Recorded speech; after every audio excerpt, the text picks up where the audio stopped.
हिमाचल प्रदेश में पिछले कल एक और कोरोना वायरस का पॉजिटिव केस हुआ है। इस वक्त 2 पॉजिटिव केसेस के पेशेंट्स अस्पताल में उपचाराधीन हैं। ये स्थिति संतोषजनक नहीं है। जो जोगिंदरनगर सब डिवीजन के कुमकर गांव में एक व्यक्ति जो दिल्ली से लौट के आया था पॉजिटिव पाया गया और इनके साथ 3 व्यक्ति और आए थे। एक व्यक्ति उसी गांव का है, दूसरा चौंतरा गांव के हैं और तीसरा कांगड़ा जिले के बैजनाथ के रहने वाला है। और इन तीनों को इस वक्त इंस्टीट्यूशनल क्वारंटाइन में रखा गया और इनका टेस्टिंग किया जा रहा है। और ये लोग दिल्ली से एक ही टैक्सी में ड्राइवर मिला के 5 लोग आए थे।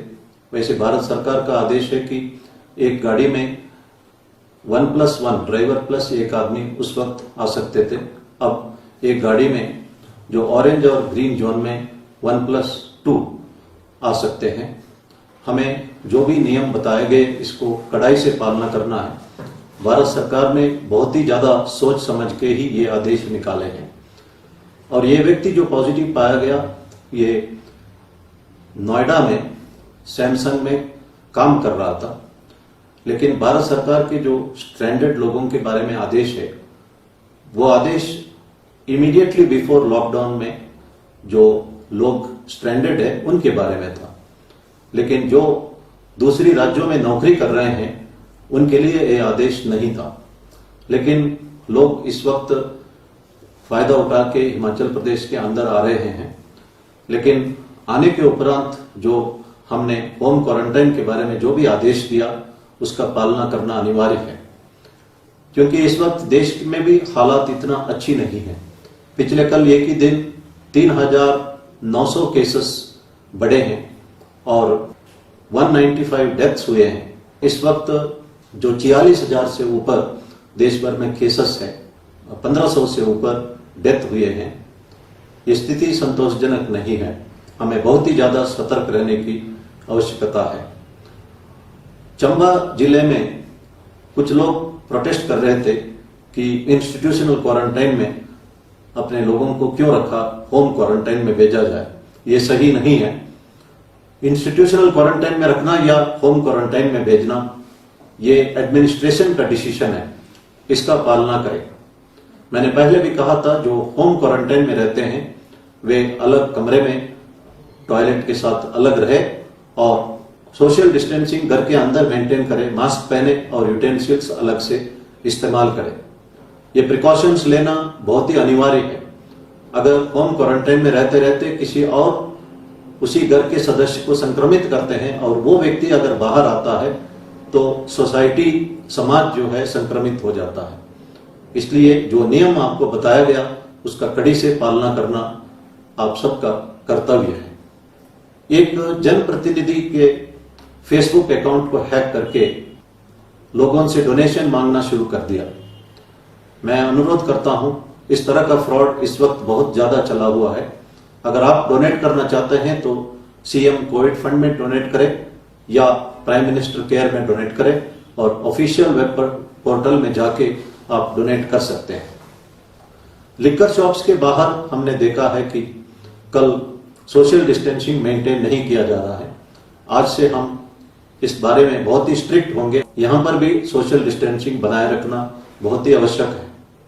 इस वक्त देश में 9 करोड़ लोगों ने आरोग्य सेतु ऐप को डाउनलोड किया है। ये बहुत संतोषजनक स्थिति है। मेरी अनुरोध है तमाम लोगों से कि आरोग्य सेतु ऐप को डाउनलोड करें। जब आरोग्य सेतु ऐप सेफ या लो रिस्क दर्शाता है तभी घर से बाहर निकले।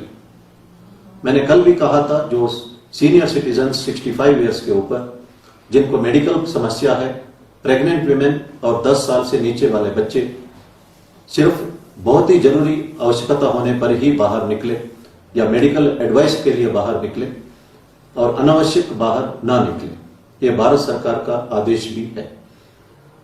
कल एक घटना हमें देखने को मिला है। किन्नौर जिले में एक गांव में एक रिटायर्ड अंडर सेक्रेटरी और उनकी पत्नी पहुंचे थे। उस गांव के लोगों ने उन्हें अंदर आने नहीं दिया। वे शिमला से गए थे। गांव वालों का कहना है कि अब तक अगर आपको शहर अच्छी लगी तो इस वक्त गांव क्यों अच्छी लग रही है, आप गांव में क्यों आना चाहते हैं, हम आने नहीं देंगे। 3-4 घंटे तक उनको आने नहीं दिया गया। मुझे किसी ने कहा, मैंने एसपी साहब से और एसएचओ मोरंग से टेलीफोन से बात की और रात को 9:30 बजे एसएचओ जाके उन कपल को अपने ही गांव में, अपने ही घर में पहुंचवाया। ये एक भावना और एक सतर्कता हमें गांवों में देखने के लिए मिल रहा है। ये एक अच्छी सिग्नल है और इस वक्त हालात में इस तरह का सतर्कता आवश्यक है, क्योंकि जो होम क्वारंटाइन के सुपरविजन गांव के प्रधान, गांव के पंचायत मेंबर्स ही कर सकते हैं। सरकार जो लोग बाहर है और फंसे हैं उन पर हमदर्दी दिखा रही है, उनको वापस लाने का हर संभव प्रयास कर रही है, लेकिन लोगों को समझना है कि सरकार का यह भी दायित्व है हिमाचल प्रदेश भी सेफ रहे, हिमाचल की जनता सेफ रहे। सरकार को दोनों चीजें देखना है, इसलिए तमाम लोगों को सरकार का एफर्ट्स को समझना चाहिए और कोऑपरेशन देना चाहिए। आज गांव के लोग जो है स्वावलंबी होना चाहते हैं, गांव में अपने आप सेल्फ सफिशिएंट होना चाहते हैं कि बाहर से लोग ना आए। महात्मा गांधी जी ने बहुत पहले कहा था कि हमारे गांव स्वावलंबी हो और हमारे देश स्वावलंबी हो, और हमारे प्रधानमंत्री जी भी कोशिश कर रहे हैं कि हमारा देश स्वावलंबी हो। इस हालात में हमने देखा है कि हिंदुस्तान के तमाम इंडस्ट्रियलिस्ट और साइंटिस्ट इकट्ठे हुए हैं। कई तरह का गैजेट्स उन्होंने बनाए हैं, वो चाहे वेंटिलेटर्स का हो या मास्क का हो, पीपीई किट हो या मेडिसिन हो, तो देश के लोग एकजुट होकर कोशिश कर रहे हैं। ये एक अच्छा सिग्नल है। हम चाहे तो कुछ भी दुनिया के सामने करके दिखा सकते हैं। स्वामी विवेकानंद जी जब जापान से वैंकूवर जा रहे थे ऑन वे टू शिकागो, उसी शिप में श्री जेम्स सेठ जी टाटा भी थे। टाटा अमेरिका जा रहे थे क्योंकि स्टील टेक्नोलॉजी लेने के लिए। ब्रिटिशर्स और यूरोपियंस उन्हें स्टील टेक्नोलॉजी देने से इनकार किया। यहां तक मजाक किया है कि अगर इंडियंस स्टील बना सकते हैं तो we will eat them. Swami Vivekananda ji ने जेम्स सेठ जी टाटा को कहा, हिंदुस्तान का तरक्की के लिए प्योर साइंस के साथ टेक्नोलॉजी दोनों आवश्यक है। सिर्फ टेक्नोलॉजी लाने से हिंदुस्तान सेल्फ सफिशिएंट नहीं हो सकता है। उन्होंने कहा कि यह मिट्टी की जांच हिंदुस्तान में ही आप कर सकते हैं, करना चाहिए। उन्होंने महाराजा मैसूर को चिट्ठी लिखी और महाराजा मैसूर ने कई एकड़ लैंड बेंगलुरु के यशवंतपुर में टाटा को डोनेट किया और टाटा ने अमेरिका से इंडिया वापस आने के उपरांत Indian institute of science Bengaluru में बनवाया। बाद में 1945 में टाटा ग्रुप ने Tata institute of fundamental research भी मुंबई में स्थापित किया।